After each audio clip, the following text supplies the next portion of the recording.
ভোরের শিলং পাহাড়। গত 2-4 দিন ধরে ভোরবেলাটা আমার চোখে ঠিক যেভাবে ধরা দিচ্ছে সেটাই আজকে এই ভিডিওতে একটু সকলের সাথেই শেয়ার করে নিচ্ছি। আমাদের বারান্দা থেকে যে পাহাড়টা দেখতে পাওয়া যায় ওটা থাকে পুরোপুরি মেঘে ঢাকা, আর এই যে পাইন গাছগুলো চোখে পড়ে না, এগুলোতে কত পাখি যে বাস করে, ভোর থেকেই শুরু করে দেয় এরা গান গাওয়া। আর এরপর তো সারাদিনই চলতে থাকে দফায় দফায় বৃষ্টি।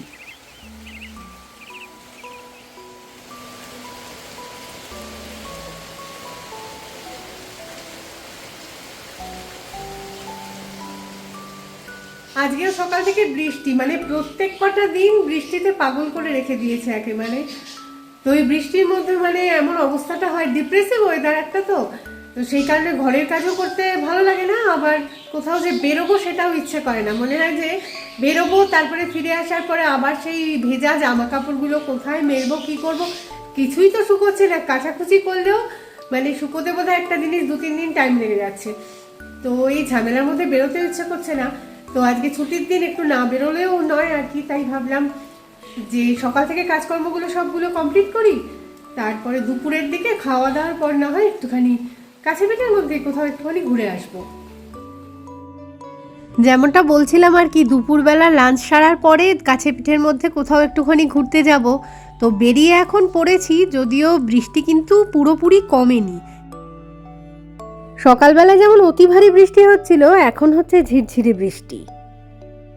গত সপ্তাহে সানডে আউটিংয়ে চেরাপুঞ্জিতে গিয়ে দেখেছিলাম যে অনেকটা পথই আমাদের মেঘের মধ্যে দিয়ে চলতে হয়েছিল। তো এই সপ্তাহে মেঘের পরিমাণ বাড়বে বইতো কমবে বলে মনে হচ্ছে না। ওদিকে আবার কয়েকটা ওয়াটারফলস তো মেঘের আড়ালে মুখ লুকিয়ে আমাদেরকে দর্শনই দেয়নি। তো আজকে ভাবলাম যে খুব বেশি দূরে কোথাও যাব না, কাছে পিঠের মধ্যে যে জায়গা ভালো লাগবে সেখানেই একটু এনজয় করব। আসলে মেঘালয় রাজ্যটা তো এমনিতেই সুন্দর, আর তার মধ্যে বর্ষাকালে সে আরও বেশি সুন্দর হয়ে উঠেছে। পথের ধারে সমানেই চোখে পড়বে ছোট বড় ওয়াটারফলস কিংবা বয়ে যাওয়া খরস্রোতা নদী।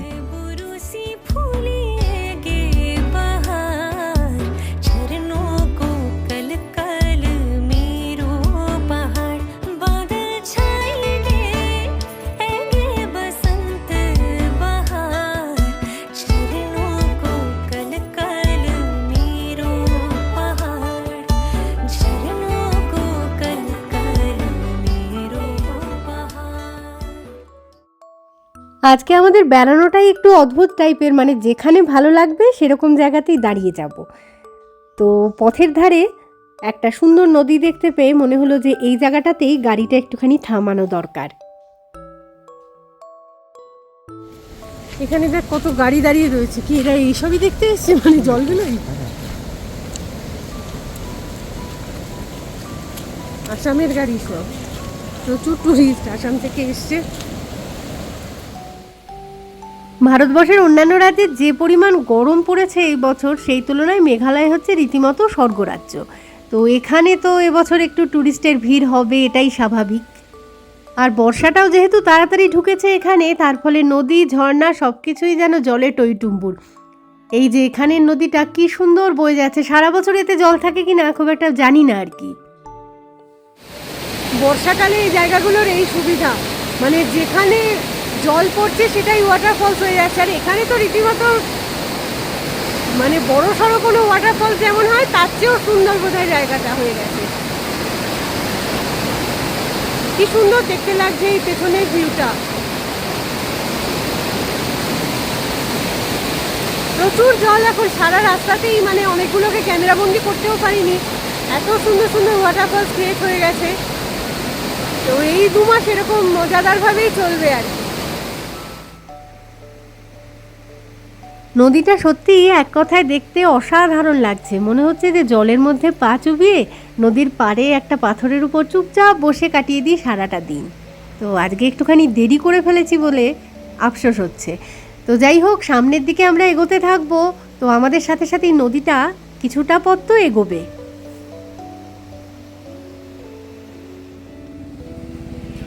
আমার পাশেই যে রাস্তাটা দেখা যাচ্ছে এটা তো শিলং চেরাপুঞ্জি যাওয়ার রাস্তা। তো প্রচুর গাড়ি চলাচল করে এই রাস্তা দিয়ে, আর সবচেয়ে আমার ভয় লাগে এই বাইকগুলোকে। এইখানটা দিয়ে দেখা যাবে। জানি না ক্যামেরায় কতটা দেখাতে পাচ্ছি জায়গাটাকে, তবে খালি চোখে দেখতে কিন্তু অসাধারণ লাগছে। আর এই নদীটার উপরেই একটা বাঁশের ব্রিজ রয়েছে, যদিও সেটা আর কি ভাঙা।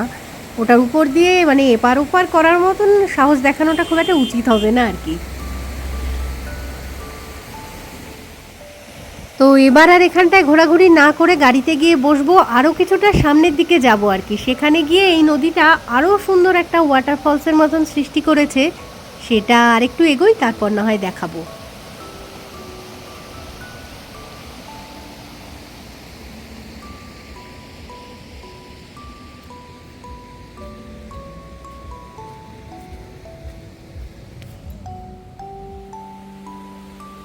গাড়ি চড়েই মিনিট খানেকের পথ এগিয়ে এসে এখানটাতে নামলাম। তো এই রাস্তার উপর থেকেই প্রথমে দেখিয়ে নিই যে কী জন্য এই জায়গাটায় এলাম আর কি, কী আছে এখানে। সামনের এই ব্রিজের তলা দিয়ে বয়ে যাচ্ছে একটা নদী, দুটো নদী অ্যাকচুয়ালি। তো পুরো জায়গাটা না দারুণ সুন্দর সবুজ, বৃষ্টির জল পেয়ে যতটা সবুজ হওয়া যায় এই জায়গাটা ততটাই সবুজ হয়ে উঠেছে।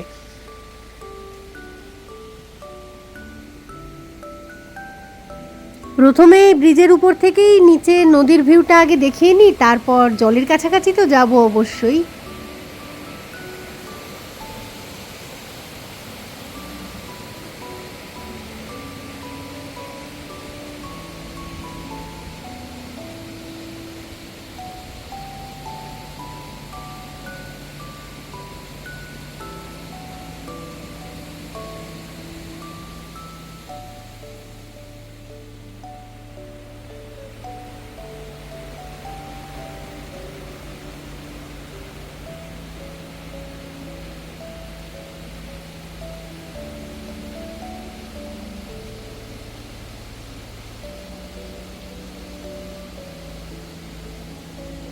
আমাদের সঙ্গে ঘুরতে রোজ বাঙ্কুও আসে, তবে আজকে আমরা দুজনেই এসেছি। বাঙ্কুর কি কাজ আছে, ও আর এলো না।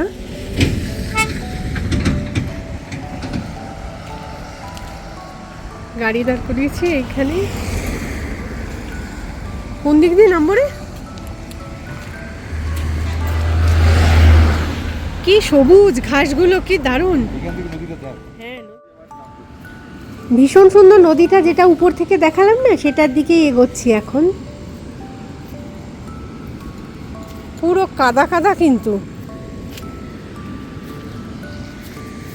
জল জলে কাদা কাদা একদম। জুতো অলরেডি ভিজে গেল আমার।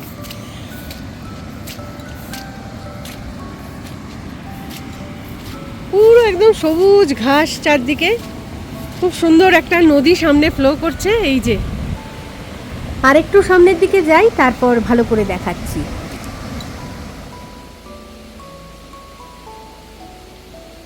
নদীটার নাম এক্স্যাক্টলি জানি না, তবে এই ইস্ট খাসি হিলসের তো একটাই নদী আছে, উমশিরপি নদী।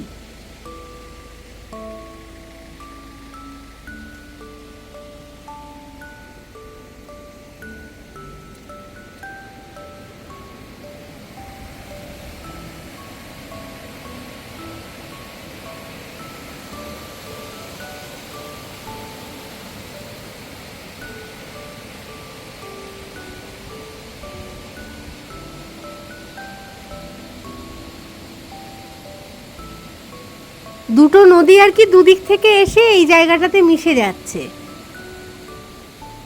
তো একটা নদী আসছে ওই সামনের দিক থেকে, আর ডান সাইড থেকে আরেকটা নদী এরকমভাবে এগিয়ে আসছে।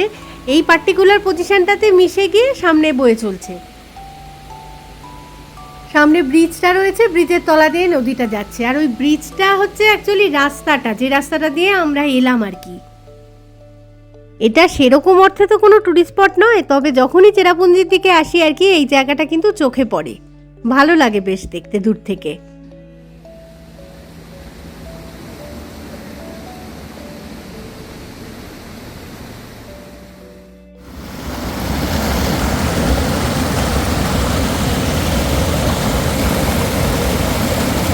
দেখিস দেখিস, একটু পড়ে গেলে শেষ, তাকে গড়িয়ে চলে যাবে।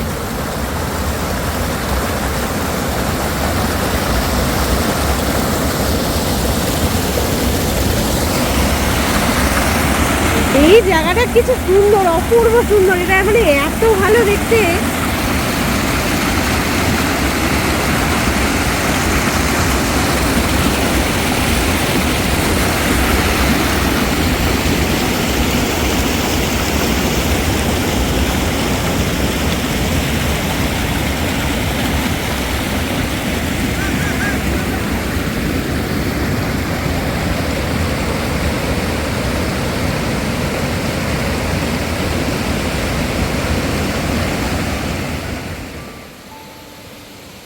আমরা আমাদের গাড়িটা মেন রোডের পাশে দাঁড় করিয়ে এই জায়গাটায় নেমেছি, তো সেটা দেখে আবার দু একটা গাড়ি দাঁড়িয়েওছে, আর তার থেকে ট্যুরিস্টরা নেমে এসে এই জায়গাটায় বেশ এনজয় করছে। কিন্তু গল্প করে জানলাম যে ওরা এসেছে আসাম থেকে।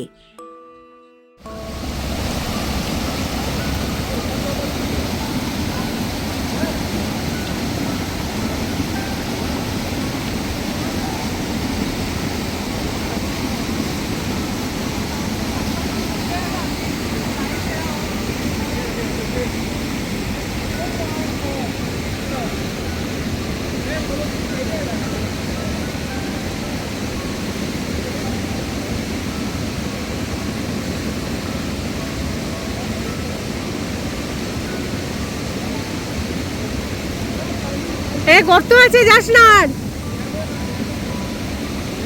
শিওর গর্ত আছে, ওখানে গর্ত থাকতে পারে ওই সামনেটায়, বোঝা যাচ্ছে না ওখানে কতটা ডিপ। এত জলের আওয়াজ এখানে কথা শোনা যাওয়া খুব মুশকিলের ব্যাপার। বর্ষাকাল বলি এতটা জল এখানে, খুব সুন্দর লাগছে, ওয়াটারফলসের মতন হয়ে রয়েছে, খুব ভালো লাগলো এসে।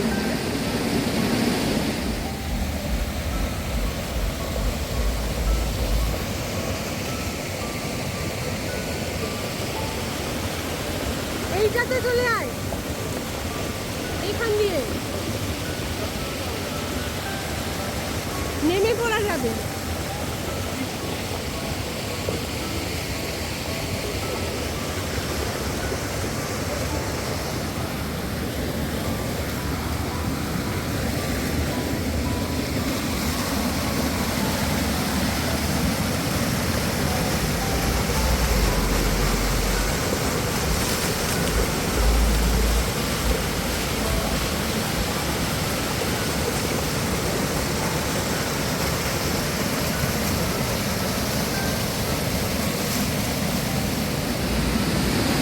আজকে আমরা মাওডক ভ্যালি অব্দিও যাইনি, মানে তার আগেই এখানে এত সুন্দর লাগছে জায়গাগুলো দেখতে, এখানেই নেমে গেলাম। তো এটা যে কোনো মানে বড় ওয়াটারফলসের কম থেকে কম কিছু লাগছে না আজকে, প্রচুর জল এখানটায়, দারুণ সুন্দর।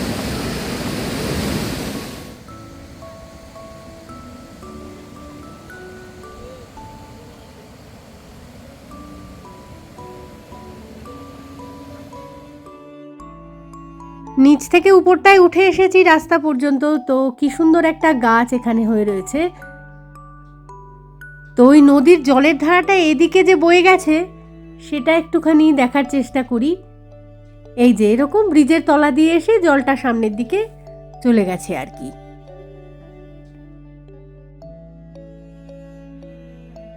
প্রতি বছরই বর্ষাকালে এই ধরনের ছোটোখাটো জায়গাগুলো ভীষণ সুন্দর দেখতে লাগে, আর প্রতি বছরই আমি ভাবি কি যেদিন চেরাপুঞ্জি যাব সেই দিনই ফেরার পথে এগুলো একটু দেখে নেব, কিন্তু হয় না, দেখেছি আমি একদিনে, অন্য জায়গা প্ল্যান থাকলে এগুলো আর একসাথে করা হয় না।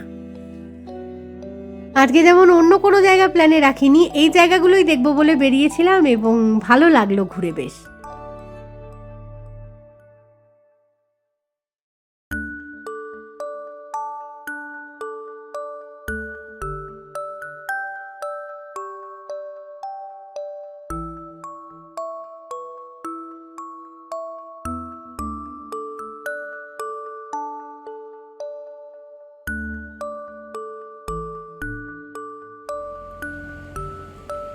সামান্য একটু পথ এগিয়ে আসতেই আবার একটা নদীর সঙ্গে দেখা হলো।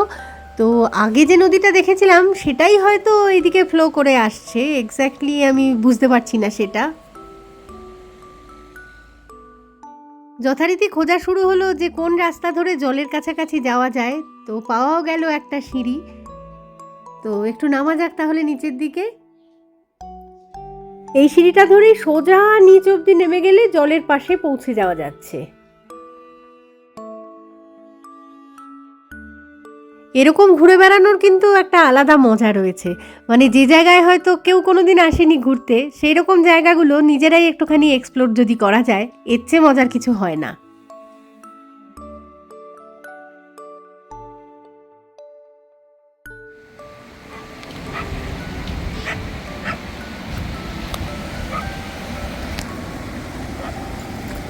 চারজনকে দেখলাম মাছ ধরছিল নদীর পাড়ে বসে, তো ফোনে ছবি তুলছি দেখে তাড়াতাড়ি করে উঠে পালিয়ে গেছে। এই যে নদীটা দেখা যাচ্ছে, এইটাই বয়ে যাচ্ছে। বাহ, কি সুন্দর।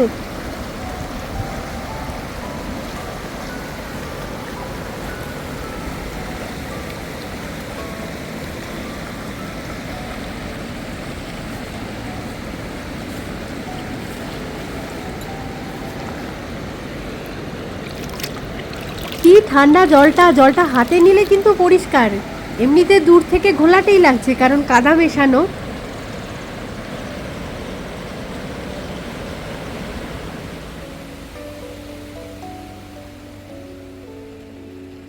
চুপচাপ দাঁড়িয়ে দাঁড়িয়ে জলের আওয়াজটা শুনতে এত ভালো লাগে, ভীষণ মিষ্টি একটা শব্দ জলের।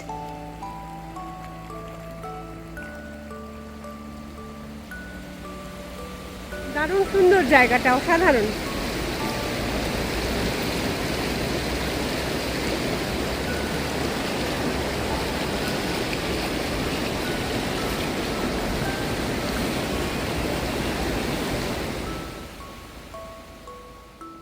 আরও 5-10 মিনিট এই জায়গাটাতেই থাকবো, তারপরে বাড়ির দিকে রওনা দেবো আর কি। আজকের দিনটা ভীষণই আনপ্ল্যান্ডভাবে আমরা যেভাবে ঘুরলাম না, মানে ঘরের ভীষণ কাছাকাছি, অজানা অচেনা এবং বিশেষ করে নাম না জানা জায়গাগুলো আর কি, যেমন করে ঘুরলাম এবং এনজয় করলাম। তোমরাও একদিন সময় করে এই জায়গাগুলো ঘুরে নিতে পারো, আশা করছি বেশ ভালোই লাগবে। আর যারা খুব একটা ভিড়ভাট্টা পছন্দ করো না, নিরিবিলিতে ঘোরা বেড়ানো পছন্দ করো, তাদের তো আরও বেশি ভালো লাগবে।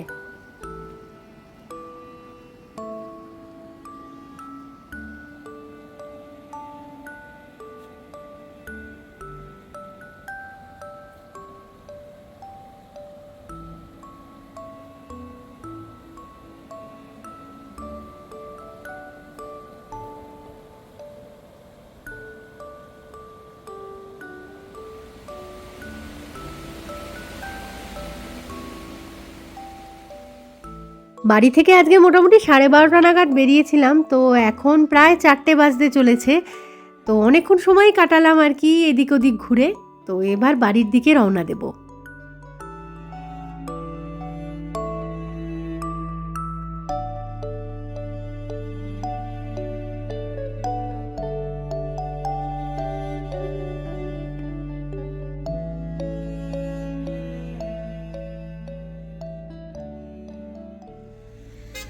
তো আমরা বাড়ির দিকেই রওনা দিয়েছিলাম, তো মাঝপথে এক জায়গায় একটু দাঁড়ালাম। আসলে এই ভিলেজটার নাম হচ্ছে মিলিয়াম ভিলেজ। এখানে না এই সময় প্রচুর প্লাম বলে একটা ফল হয়, খুব মিষ্টি ফলটা। এই প্লাম ফলটার উপরে ভিডিও গত বছরও আমি শেয়ার করেছিলাম সকলের সাথে। তো যাই হোক, প্রতি বাড়িতেই এত পরিমাণ ফলটা হয় না, এরা সব রাস্তার পাশে দোকান বানিয়ে বানিয়ে ছোট ছোট বিক্রি করতে বসে যায় আর কি। যে ট্যুরিস্টরা এখান দিয়ে পাস করবে গাড়ি নিয়ে, ইচ্ছে হলে এগুলো কিনতেই পারে। তবে অবশ্যই দরদাম একটু বেশি করেই করে নিতে হবে আর কি।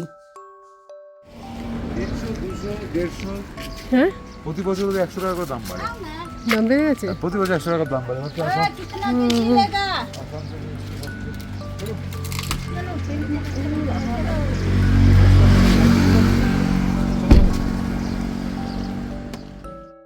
এখান থেকেই না প্রচুর প্লাম কিন্তু শিলংয়ের বাজারেও যায়। 100 টাকা কেজি করে শিলংয়ের বাজারেই বোধহয় বিক্রি হয়, এখানে 300 চাইছে। তো সেই কারণে বাঙ্কুর বাবা এতটাই রেগে গেছে, আর দাঁড়াতেই দিল না এখানটায়।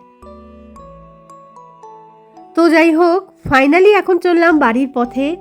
তো এই ভিডিওটাকে তাহলে আর কন্টিনিউ করছি না, খুব তাড়াতাড়ি ফিরে আসছি আবার একটা নতুন ভিডিও নিয়ে। তো ততক্ষণের জন্য টাটা, আর সঙ্গে থাকার জন্য সকলকে জানাই অসংখ্য ধন্যবাদ।